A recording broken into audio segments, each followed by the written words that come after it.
And we are live with this week's Monday punch list. There was a long pause because, for whatever reason, uh, the live button just didn't want to kick in. So we were all waiting on pins and needles to talk to you nerds. I am here, Abram, with joined, of course, by my esteemed colleagues, Clave and Jaws. Gentlemen, how are you this fine afternoon? I'm doing good. How are you? You guys are deep in the snow, I think, probably, right? Hey, there's more on the way. So my neighbor's got a huge snowbank. They have carved out tunnels. There's probably like a whole civilization in there. Probably an entrance to the Underdark for all I know. You can go all the way down Here to you the go. center of the earth. Uh, And snow doesn't frighten me, but it's negative 21 degrees here, which yes, that can Ooh, get a little frightening. it is frigid, yeah. but hopefully we are on the tail end of it. We should jump up to a balmy 20 tomorrow, which I'm very excited for. This week, we are talking tabletop role playing games, sharing Woo! some stories from the battlegrounds of our three campaigns that we have ongoing. We're representing three different role playing games. We have Starfinder for Clave, we have Jaws and his Dungeons and Dragons 5th edition game, and Pathfinder on my front. So we are covering two publisher avenues, but three very different styles of game, which I'm really excited to talk about. See, I'm confused. I thought you wanted me and Jaws to talk about our D&D stories from 1983. Well, I thought we could spend the first 2 hours doing that, and then probably another two after that. We have, we'll definitely have some Good overflow. snow. So I don't really know. Like, this is sort of a free form. I'm not really sure where to go. Clay, do you want to just tell us a little bit about what you got going on? Starfinder. Ooh, So Starfinder is the current campaign I'm running, and I am the distinguished game master for my daughter, who is 12, and my three nephews, 11, 10, and 8. And my nice. brother-in-law, who essentially is a player to help maintain order among this gaggle of players, and it's fantastic. So if you're not familiar with Starfinder, um, as an elevator pitch, my nephews call it D&D in space. Um, There you go. so it is. It's not science fiction. It's science fantasy. So you have your laser rifles and armor, but you also have spells. Now, since I'm playing with younger players, uh, I've stripped out some things, which I'll let you two, talk about your games, and then I would love it if we could loop back and talk about maybe we can talk about our game style. Um, Totally. so I'll save that for now because I've made some changes to the core system. But Starfinder's a great game. I mean, it's D&D in space. Specifically, everyone in my family and my nephews, we love the Mandalorian. So in effect, we're playing the Mandalorian in Nice. space. That's And awesome. what's bad about that, right? So we go on bounty hunting missions. So every session is a bounty. I typically set up the future session. They get to choose, right? So I give them three bounties, and we use the Paizo created Starfinder planet building cards, which Abram you've talked about on Yes, I nerdsonerth.com. love those. They're they're fun, and so I immediately create a planet, um, and then quickly in my head, I have a list of targets of bounties, and then I give them a choice. Do you want to go to planet A, B, or C? And then that gives me time to prepare for the next session that's coming up. That's a super Nice. smart way to do it too, because it's like you limit your prep, so you're just like, this is my focus. I know exactly this is what we're gonna get through, and Yeah. then, but at the same time, you're also being like, it's not written in stone. You get to think kind of on the fly for the next session too, when they decide like we want to go to the wetlands ocean planet. That's right. That's right. Awesome. Jaws, what do you got going on D&D front? Yeah, so I'm honored in that I get to play in a game and DM a game every week. So my Tuesday night game, I am the dungeon master, and we have been running Tales from the Margrave from Cold Ball Press, which I would say is like one of the players called it scary fairy tales. Like it's kind of deep in the woods. There's a little bit of like hags and Russian folklore, that kind of stuff. That's how we started that campaign. And then every once in a while, I kind of drift off in a different direction. And so we lately have been just got really fascinated by gnolls. And in fifth edition, if you read through the various books, kind of set up like a tier system. Like here's your basic gnolls, and then there's just heavier gnolls. Especially if you have Tome of Beasts, there's some stuff in there about gnolls. And so slowly but surely, I sort of like unlocked this like whole gnoll civilization that they were trying to bring in the big bad Yanagu into to the world. And so it's kind of fun. They actually last week succeeded in defeating it. It was a crushing moment as a DM because you're excited for the players. I had given them this device that I stole from another campaign that was like sort of this is your weapon to help kill a god, and for it to work, the creature had to roll a 1, 2, or a 3 on a 20-sided die. I rolled a 2, and was just like, the dice speak. The dice speak. And it was great because it was at the moment where a guy had done something pretty heroic to get close enough to make that attack. So it was fun, but it was fun to kind of just play out those and kind of set that whole thing up over. I guess we started November, so November till last week, and now we're going to do some fun things. I don't know it, but they sort of have gotten tied to essentially a timeshare, Steaming Springs. And, oh boy! Too hard to clean out holes. And their reward is that they get some timeshares. There's about to be a wedding, and it's not going to go well on site. So, but yeah. We all know that the timeshare contract was probably written by a devil, where it's impossible to get out of. Sure. Yeah.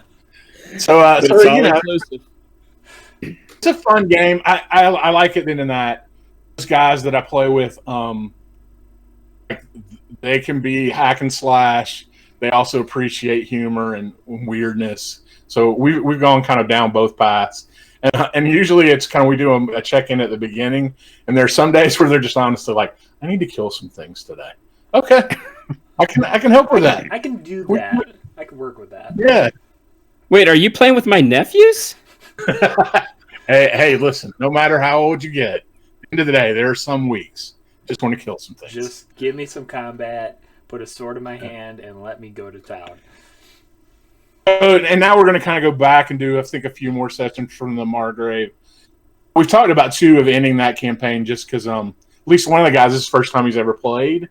Kind of want to give him the chance to do a different type of character, kind of start from over. And one of the players might be taking over as DM. I keep nudging that way, so we'll see. My Thursday game is a lot of fun. We started it here when we were all in Atlanta, back when you could meet people face to face, and then Dungeon Master Ryan moved to Dallas, and even before COVID, every week he would kind of dial in, and we would all play around a TV and put his webcam up on it, and it's been a lot of fun. We just did a kind of a combo deal. We did the Waterdeep heist stuff, and went from that into the Frost Maiden. I think this week will be at least week one of us fighting the Frost Maiden, the big end. And so he did an interesting thing. He started to set us up for the next campaign. So in addition to, hey, be thinking about what your next character is going to be, he did a great thing. He said, I want you to bring house rules. I want you to bring some new ideas to like what do we do. Oh, so, that's fun. That's fun. Yeah.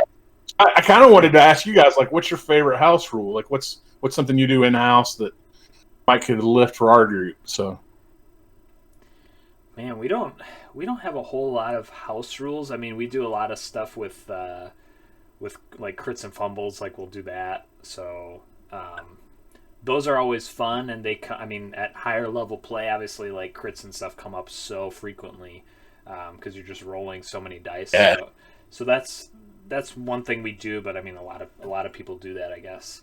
You got anything, Clave?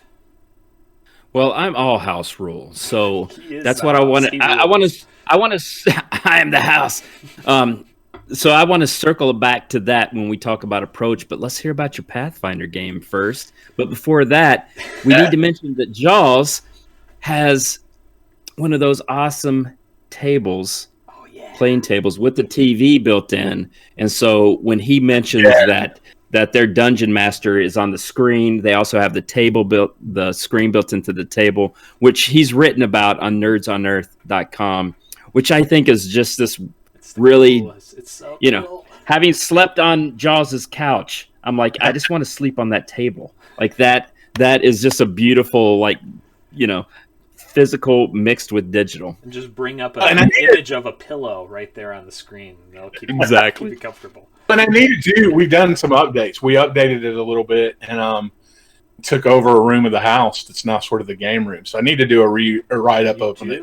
I want It's the COVID world now because we use like Roll20 on the table on the screen on the table, and then we have another screen where it's everybody webcam since everybody's COVID. We use Google Meets for that, so it's a lot of fun. Yeah, definitely do a follow up because I want to see the setup. I want to see it. So mine, we are running Pathfinder First Edition, the iconic Rise of the Runelords campaign. Classic. Yeah, it is. It's really good. And so I'm the GM. We started back in 2017. We only play 2 hours a week. So we do 2 hours Wednesday nights. So it's a bit of a slog. We started actually with myself, my two brothers, and one of our friends. So just a party of three. And within, probably halfway through the first book, we got a fourth player, and then we got a fifth player in a little bit after, probably right into book 3, who's been with us now. So they got a party of 5, which, it brings, I've been kind of kept on my heels, starting out. I was like, all right, I got to kind of dial it back. Now it's just like I throw everything at them every single week. If there's a combat, I am amping it up to 10 because they are... So you dial it up, yeah. Oh, yeah. They are level... I can never remember because they're either 16 or... I think they're 17 now. Which, I mean, when you have a party of 5 with spellcaster, they got a wizard, paladin, they got a ranger druid, they got a rogue, and a swashbuckler. So they have every base covered except like a true healer, but I mean at high levels Paladin's got that. Like, I mean, they are so equipped to handle everything that I can throw at them that if they get a chance to do a little bit of pre-combat buffing, I mean I can hardly touch them. So it's a lot of like big hit, when I hit, it hits hard. But I can only hit so often. But yeah, so it's a super fun campaign. People recommend it starting out for a reason because it has so many. It's such a good story, a good intro, and there's tons of resources out there since it's been around for, I don't know, well over a decade, probably 15, 20 years now. So it's I mean I love it. I love the game mastering, and I don't know. We're now in book 6. We are very close to the end. Probably, I don't know. We got a couple months left, I think, but we've already started to talk about kind of what we might do after the fact. And I think what we're going to do is sort of do a carousel of GMing, let other people get some GM chops. So we might do some Starfinder one shots. We might do a little. I might do a little Delta Green. We're going to kind of expand out into some other role-playing games, too, and just see what's out there and see if anything sticks a little bit better than Pathfinder. Otherwise, maybe we're on to the second of the trilogy, Shattered Star, and we'll do that for another 4 years. So I got plenty to keep me occupied going forward. And then every Tuesday, you'll often, on Nerds on Earth, you'll write tips from your takeaways from your games and what you've learned in that. Yeah, so we keep a campaign journal. So we'll blog. I'll write a blog post after the session. That'll come out on Thursday, and then that's just a summary, just a cool record, so we can keep and see like everything that's happened.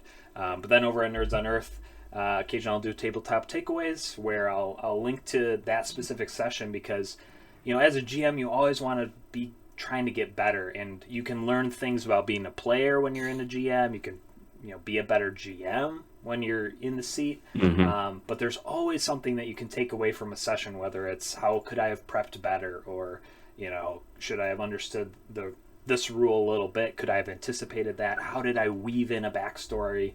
There's all sorts of stuff that you can do to make your tables better and more enjoyable for everybody, which is that's the only reason why we get together in the first place. Yeah, absolutely. So Clave, tell us a little bit about your house. The house always wins. Well, this is where a lot of people are going to turn off this video when they find out how I do things here. But I play with my nephews, and so obviously I fudge dice rolls all the time. And so when you talk about how you scale it up for having 5 players, I mean, I'm reading my daughter's face and my nephew's face, right? And so the aliens hit exactly when they want them to hit, and they do exactly as much damage as I want them to do, because I'm looking at their face and I'm like, all right, my youngest nephew, he's missed 4 times in a row. He kind of needs a win, right? Like he kind of needs, and so if he rolls a 13 and he wouldn't have needed a 14 to hit, I fudge. I'm like, hit.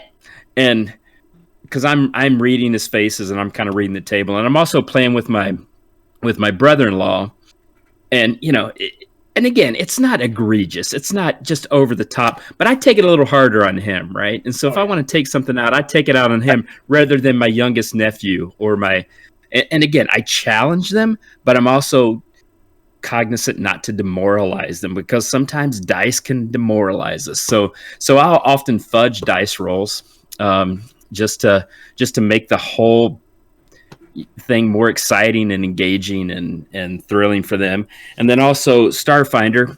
What's fantastic about Starfinder is they have these alien archives, and there's 4 of them. And so there are literally, Jaws, 125 species you can play as. But some of those, some of them are like, okay, they're a hive mind, or like they're telepathic, so they don't talk, or they don't have, they're complicated. They have a level of complication in terms of role play, right? And so for my nephews, like I kind of skipped those. So I gave them essentially a catalog of 25. And so one, for example, was the Vlaka in Starfinder, which is essentially a wolf man. And I'm like, wolf man. Like my nephews can understand that, right? Put it down to that level. That's great. And so basically, if I could give them a catalog that limits their options, still gave them a ton, limits their options, so that it's a really understandable flavor for the character, so that they're budding role players, right? So that they can get a little better at that. And also limited the classes. And so even though Starfinder is magic fantasy, we didn't do any spells. Just because that was an extra layer that they had to manage, and particularly my youngest nephew. And they just like hack and slash, right? So I'm like, we don't need to do the spells. I just give them bigger laser guns, right? And so we kind of limited the option that way. Made really straightforward archetypes on the classes. It's like, you are the spy, you are the tank, and they get that. And then on top of that is when I designed the sessions. Like I said, I gave the three planets, and then I just like it sounds like Jaws' crew, they appreciate humor or a little cheekiness, and then like silliness too. And so, for example, the last bounty that they were collecting was essentially Tina Turner. And so if you remember Tina Turner from Mad Max, they had to go into the Thunderdome to bring in Tina Turner. And so the climax of the session was in effect, they played bumper cars. And so I remixed the Starship combat rules into a really simplified version, and we played bumper cars. And to get to the Thunderdome, they had to rappel down a cliff face, like the old Sylvester Stallone movie, where he was a mountain climber. And so I try to bring in a lot of like little mini games like that, just to make it fun. And the last thing I want to say, because I want to give you 2 times to talk, is the best thing about it is my middle nephew is awesome. No matter what I do, no matter which direction, he's going to go the opposite direction.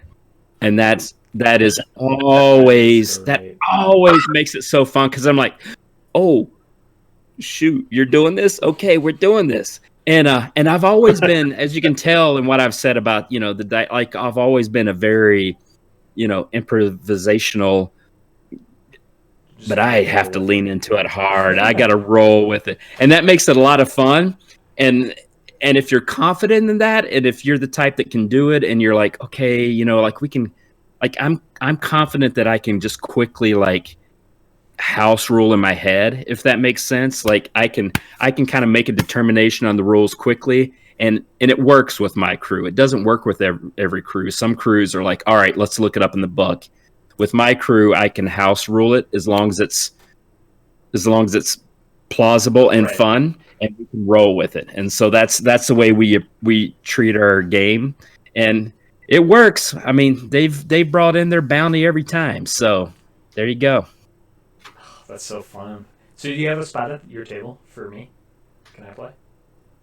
Yes. But you're the bounty. I'm just writing the session as we go. So they're going to chase you, and it's going to be a 1-on. Yeah, it's going to be a 1-on-5. It's going to be great. This session is going to be awesome. Oh, that would be so much fun. One of the week. Yeah, I think it's you bring up a really good point about knowing your group and your audience. So as far as making up rules, or I say making up rules, but making rules interpretations. Because with my group in particular, we try to do a lot by the book, and sometimes it's just you look it up and it's if you're not finding it, because we've always played virtually, because we got people in 3 different states. And so we've always played virtually, so it's very easy for us. I'm just you know what, Nate, you go look that up. I'm going to keep things moving. Mm-hmm. You look it up. The impact doesn't matter in this exact moment, but by the time we get back to your turn, hopefully we'll have something close. And if you can't find it, then I'm just going to make something up, say this is what it is, and fight me, I guess. If you don't like it, that's just what it is. I'm in another room, so it's hard for you to fight me. Yeah. And I think, man, one of the things that's nice nowadays is how much stuff is available digitally. So when I do my Tuesday game, I'm sitting at a computer with 3 screens, and I've got all kinds of stuff open and ready and searchable and all that kind of stuff. It's amazing to think about versus the days when you're in a book and you're searching and you don't, back in the old days I had a book memorized, but nowadays, you don't get to spend much time with it. Yeah, I have no idea where a good chunk of pretty core standard rules are within the rule book, because over time you just you know them, or you just become accustomed to them, or you just play them wrong for years and years. But because I'm never flipping open the book to go look at it, I just got especially in the Adventure Path book, I just got post-it notes of oh, I thought of something, back in book 2, I thought of something I wanted to do. This would be perfect to slide in book 5. So I just put a post-it note on that page and just made a quick note to myself. And then as I'm prepping, a year and a half later, looking in, I'm like, oh yeah, I wanted to do that here. So that I'm trying to piece together all my post-it notes of I don't know. Sometimes I look at it, I'm like, I have no idea what I was thinking. What was I thinking? It doesn't make any sense. But that's the joy of the game. And I love, Abram, that you are running a classic adventure, and then Jaws told the story of like pulling from these Yes, different it's so adventures fun. and remixing them. And whatever. Twitter is not the real world, but sometimes I'll hear on Twitter, it's like, oh, you gotta be original. And I'm like, I would much rather be effective than original. Oh yeah. And so for my crew, effective is fun. And then whatever, I'm the dad of the table. And so I just pull from fun stuff, right? And so I have a list of about 20 different ideas. And quite frankly, about half of them are Chris Claremont X-Men stories from 1985, right? But so no matter what the bounty is in our session, I can just pull from that. And I'm sure, again, like we're playing the Mandalorian, right? That's effectively what we're doing. And I'm sure at some point the bounty will be some sort of WandaVision something or some whatever, but that's fun for them. And if that's your group, and it sounds like for Jaws as well, like they're the kind of group that appreciates that sort of thing. And so I think a little piece of advice is like, don't be afraid to like remix stuff and pay a little homage to something that's already there. You don't have to overwork yourself. You don't have to drive yourself crazy in prep trying to come up with the newest, most unique original thing. Well, and I think too, like help your players by like setting the tone, right? Like there are times where I want it to be silly, and it's like okay, like they encounter just that random NPC that's just nutty, But then sometimes like I do want it to be a little more serious, like in this Null thing when they first discovered that the Null something bigger is happening in the mine. I went on YouTube and I found this creepy old Russian lullaby. We just dropped that like played in the background, and it was like you could watch everybody be like, "Well, this is for real." Like this is. Like everybody was like, "That was a little freaky," and I was like, "That's." I wanted you guys to take that one that way, Yeah, we'll do silly, but sometimes we'll mix it up.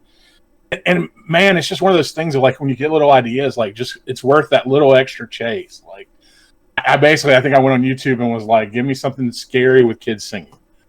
And stumbled into this and was like, this is beautiful. Like, and, had a pattern I could go in and like, this is what it translates to, all that kind of stuff. So I just think it's fun.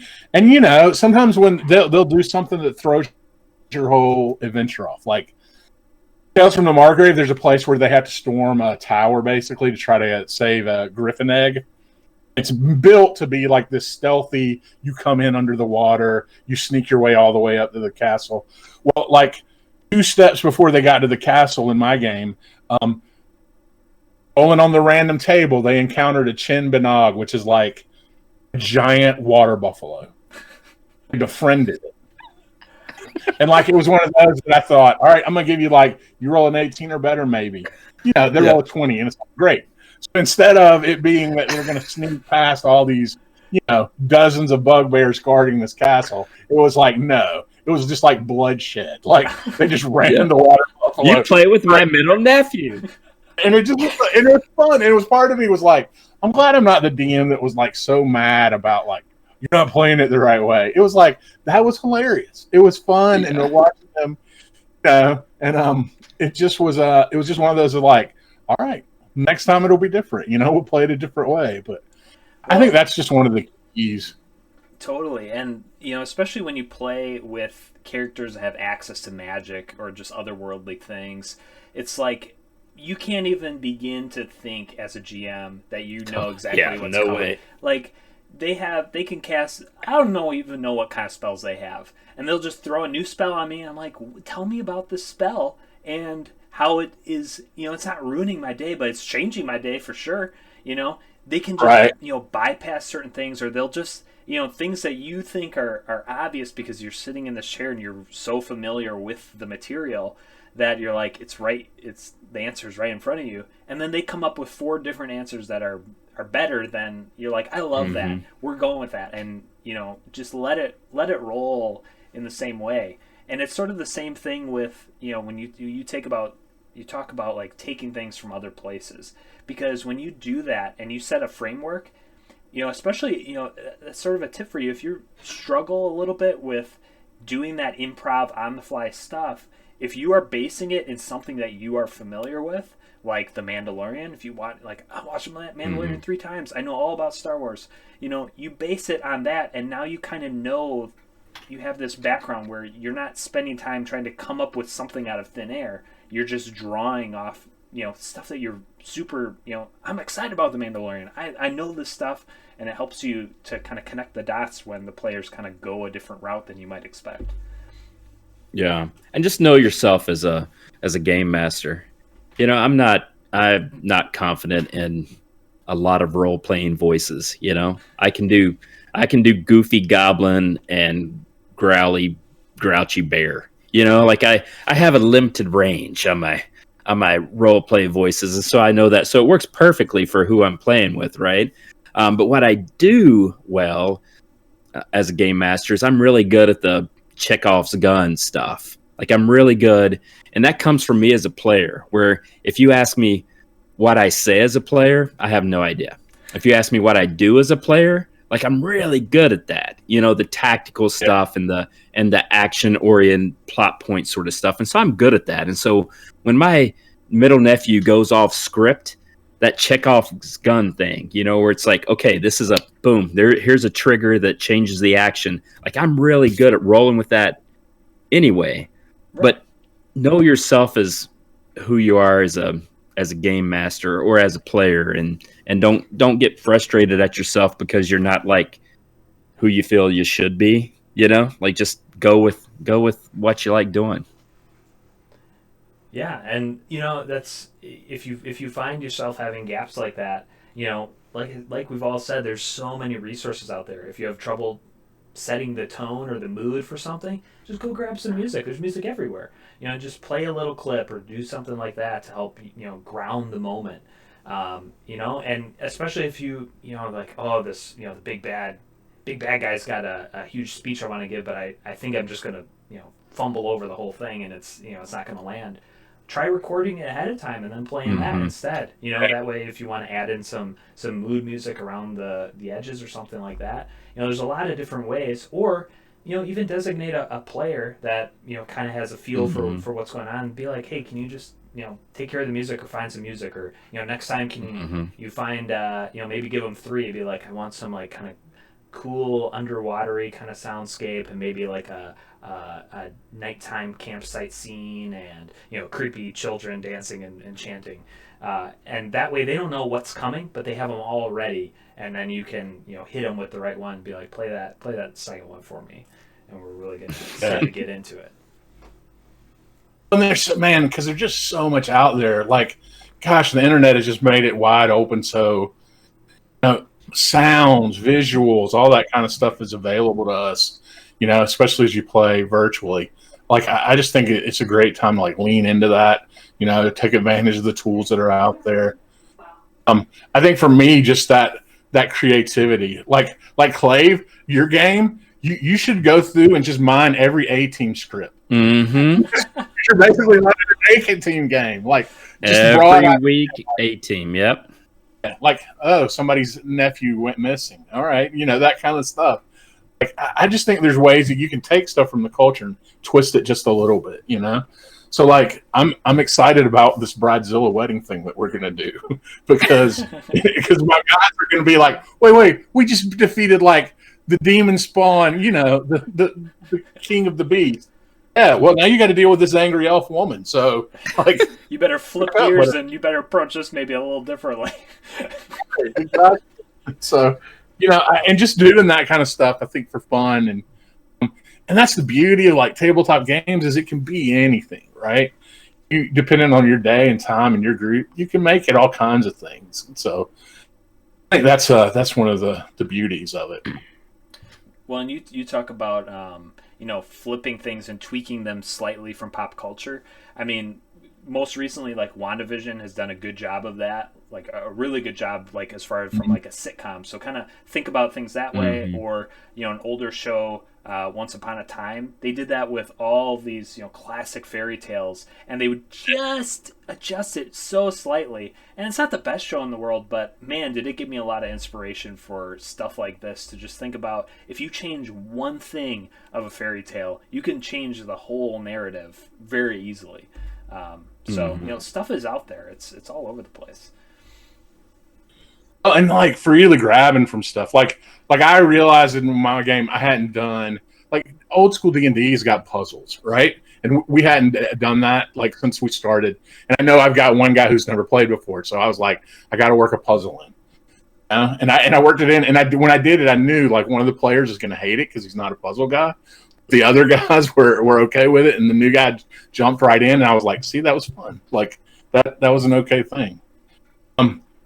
There are moments though that when you get stuck, like so I recently had a player that inherited a cursed item, and then when he used it, one of the things that could happen, 4% chance, and he rolls it, of course. Match. Of he got petrified. A level that they don't have access to anything to undo it. And it was just like, all right, boys, let's talk this one over. Give me some ideas. Give me your best shots. Like they came up with something, and I was like, that's good enough. I'll let that go, you know. But at the same time, that player too was awesome and was like, I got another character ready. You just say so. And it worked it into the story even. So I was like, okay, that's fun, you know, whichever way this goes, you know. So what are some of the things you guys draw on resource wise, like inspirations? I'm curious to hear. Like I love Sly Flouris's The Lazy Dungeon Master. His design of like how to do basic setup for session is just really good, and it's been helpful to me and just making sure I'm spending my time, the limited time I've got on stuff. Anybody, you guys got anything like that that's a helpful tool? I haven't read the Lazy Dungeon Master. In terms of the story structure, I lean on, as we've talked about, pop culture, and this is essentially an A-Team episode, except we're planning. So most of my prep work is in standees or minis and maps. And there's so many of that. Paizo makes so many of that to support Starfinder. Can use all the maps, all the cardboard standees, and my nephews and my daughter, they love it. Like that physicality is what they love, that because as they're playing, they can just reach over the table, and of course, it's why they're as they're eating candy, they're like moving around. So that's where I spend my time, is in those physical components, because that's what they like, and I like it. I like doing that, so I don't mind spending my time there. Yeah, and for me, like I love running published adventures because I get to focus. I don't have to really pull a lot from to figure out what's going on. It's all somewhere in the pages. So I spend a lot of my time working in player backstories. So figuring out kind of what their end game is. As we got through, we're in book 4, book 5. The second half of the adventure. I sort of pulled them each aside separately and said, what things do you still have that are outstanding that maybe I've either forgotten about or hasn't come up yet, that you really want to make sure that like that final knot gets tied, before we wrap things up. And then now I sort of have a roadmap for each of them, saying, all right, I can check that box, that's done, that's done, that's done. But I can focus all my time and energy on sort of doing that and making them feel like the world is alive, that hey, that thing that happened, 4 books back, that's not over. This is still here. We had a player who was playing a kobold his whole backstory revolved around him stealing a single goblet from the dragon that oversaw their clan. And the dragon got so mad he basically annihilated the clan, and so he's this one left, and he buried the treasure somewhere, but he got away. And so for literal years of real time, he's had this just little bits and pieces of the time that this dragon is out there looking for him. He was animating, other kobolds and stuff like that, and just all these things going through the world. And finally in book 6, it came to a head where it was the face-off between this, a huge battle with that dragon, and guess what? In that time, had some dragon babies, and guess what? They had a curse of time put on them, so they were actually older than they should have been. So they're fighting off multiple dragons at once, just making a huge moment for that character. So it was just why fight one dragon when you can fight 3 dragons? And it was still one of my. I mean, it happened pretty recently, but one of my favorite parts of the campaign because the player just so happened that he landed the killing blow. It was like the perfect narrative thing where he everything worked in his favor, and he can finally just relax about this whole dragon thing. And you didn't rush it, right? It's that slow build. They'll never forget that moment. Yeah, and at the beginning of the very first, I heard his backstory. I was looking. I'm like, all right, where is there a dragon in this adventure? Because that's the dragon at the end. I know there's going to be one, and that's kind of the one I want to repurpose for the story. So how can I make that work? But yeah, just don't rush it. Things will come out, and you don't have to just shove it all down everybody's throat at once because people need to breathe and let people experience that part of their story and let each character shine within their own story too, within the greater story. So. Yeah, I think that's just huge, especially newer players, letting them slowly get into it. And one of the prompts I'll sometimes use after a big session will be, hey, how's your character feeling about this thing that happened, right? Because it's a big thing. And a lot of times we could just be like, it's the next day. And it's like, man, if these were real people, there would be repercussions of whoa, pause, think about what happened, that kind of thing. Right. And I think it helps kind of people get pulled in a little bit more into the character to really think about that. But yeah, I think it's an interesting, definitely fun to do. Yeah. And go ahead, Joss. Clay.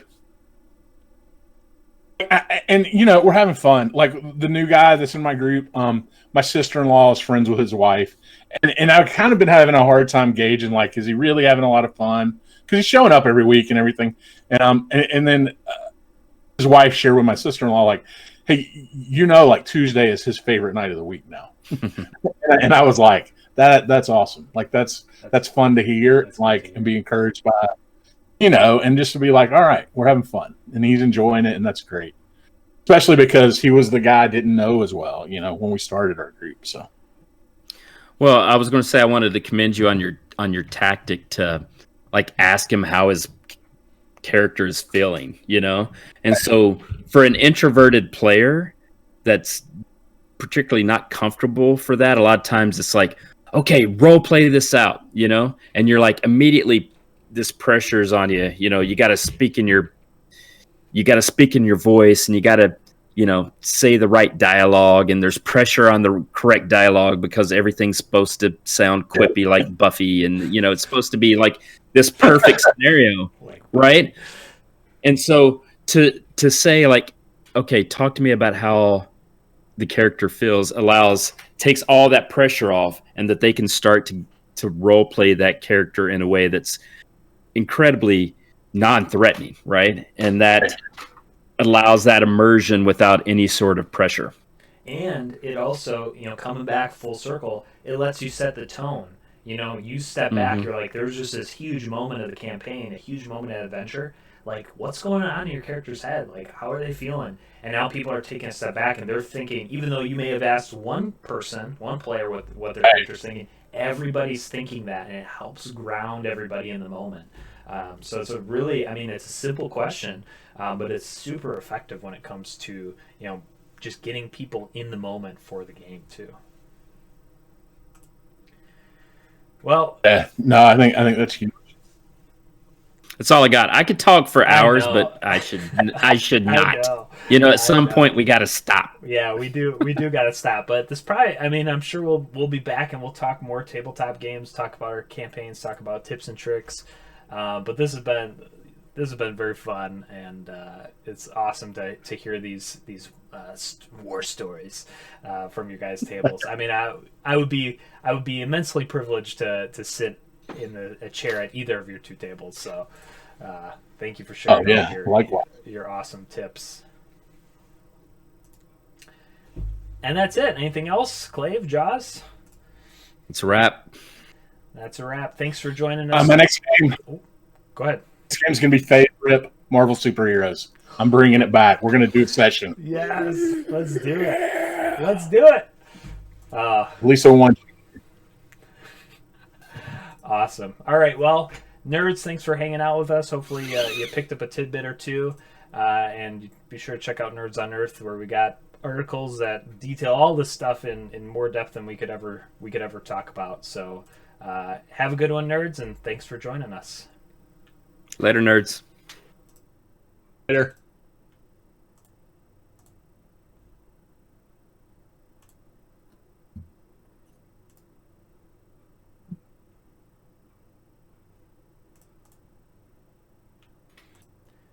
I think it's done. It is done.